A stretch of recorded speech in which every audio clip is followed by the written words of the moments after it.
What is going on, guys? Welcome back to another video. We are talking about Sea of Thieves and where it is right now and where it could be potentially going in the future.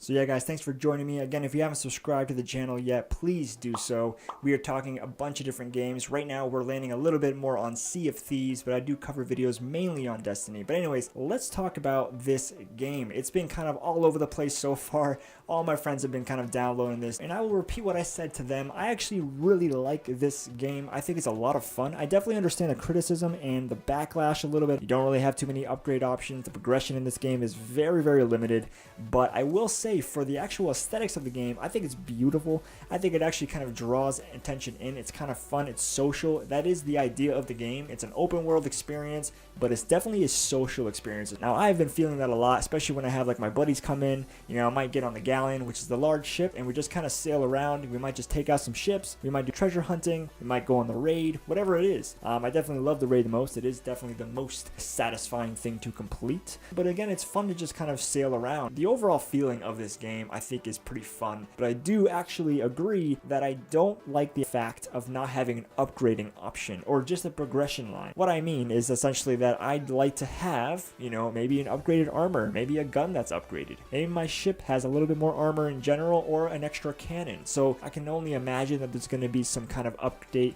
eventually with all of this kind of stuff, or at least some of these aspects. Rare did do a great job at making this entire game on the same playing field. Essentially, all the weapons you have, all the ships you have, depending if it's going to be a sniper rifle, a shotgun, a pistol, and your sword. Don't worry about getting a gold sword, which I have. It doesn't really do anything for you. It's essentially just going to be a skin for that sword, making it look cooler. But if you see a player coming up to you with a golden gun, do not get intimidated. It's going to be the same exact power as the pistol that you're holding yourself. So that is the thing that I think I criticize the most, especially when they cost a bunch of money. I know the ship shaders are about 70,000 gold, and that is a lot of money to accumulate throughout your week to be able to get a ship shader that doesn't really do anything for you besides make it look cool. Now, I think the biggest upgrade option I think that we need to think about is definitely weaponry. Now, again, it's all about the developer's idea. The idea here was to make a level playing field, so that might not ever happen. That might be something that they just don't really care to do,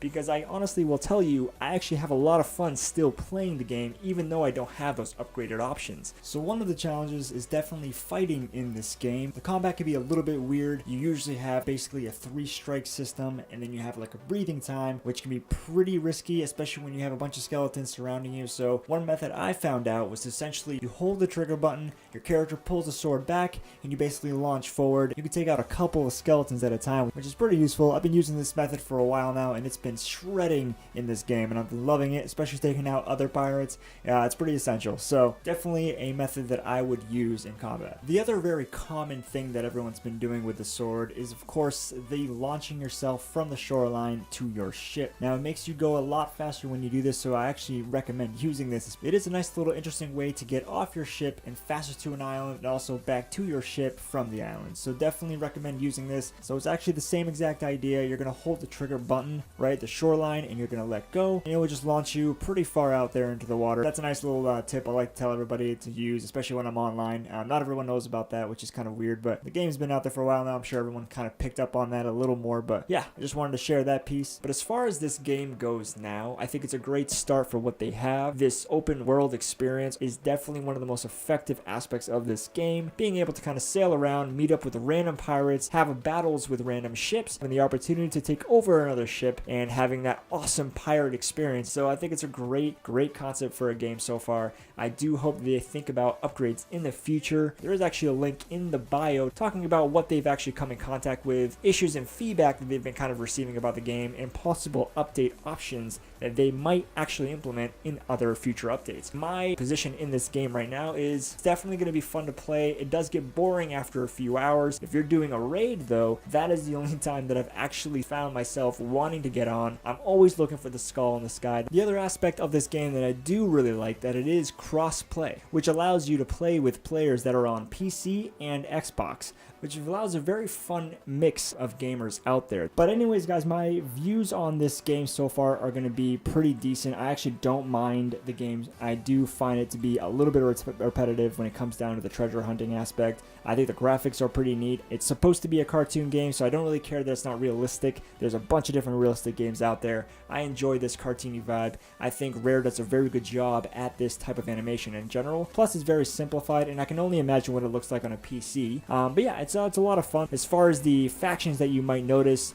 you have your regular factions in general. You have your gold, you have your Order of Souls, you have your Merchant Alliance. All of this kind of stuff can be kind of upgraded. It's good to upgrade your factions though, because those will actually allow any missions or voyages that you collect to be higher level. So that is definitely something that I would say to do, you know, upgrade that stuff. Go on those voyages, collect those chickens, collect those pigs, get that loot in there, trade it in at the outpost, gather those supplies to be able to raise that bar on those factions. But anyways, guys, that is a very quick breakdown of what I think about the game. This is more of an opinion video and kind of a breakdown of what I've been seeing and hearing about. And definitely, again, check out that link below to hear about their ideas, their views, and to see what feedback and suggestions and issues that they've been coming across during the development of the game. But yeah, guys, thanks for watching. And again, drop a like on this video if you enjoyed it. Hit that subscribe button if you follow the family here. And until next time, guys, have a good day.